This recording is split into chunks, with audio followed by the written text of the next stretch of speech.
ఇది ఒక పవిత్రమైన రోజు, ఒక విశిష్టమైన రోజు కూడా. అందరికీ రాజ్యాంగ దినోత్సవ శుభాకాంక్షలు. ఇక్కడ మన రాష్ట్రంలో ఉండేవాళ్ళే కాకుండా ప్రపంచం మొత్తం ఎవరైతే భారతీయులు ఉన్నారో వారందరికీ కూడా శుభాకాంక్షలు.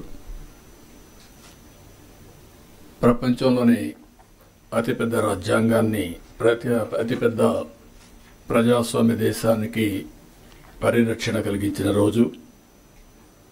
మన రాజ్యాంగాన్ని రాజ్యాంగ పరిషత్ ఆమోదించిన రోజు కూడా. ఇప్పుడే చాలామంది మాట్లాడారు.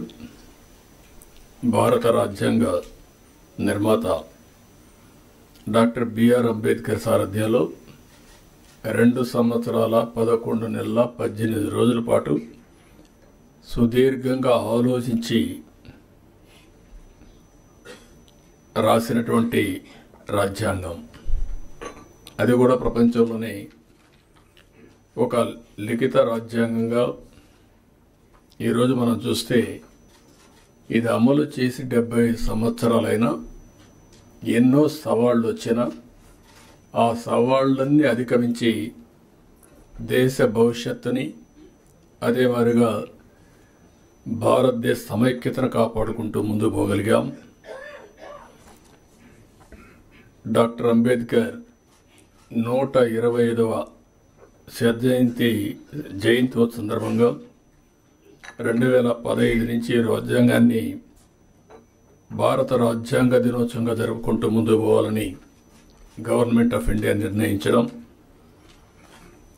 మనం రాజ్యాంగాన్ని సమర్పించిన రోజు ఈ రోజైనా మనం అందరం కూడా జనవరి 26 నుంచి మన రాజ్యాంగాన్ని పరిరక్షించుకున్న దినోత్సవంగా మనం ముందుకు పోతూ వచ్చాం.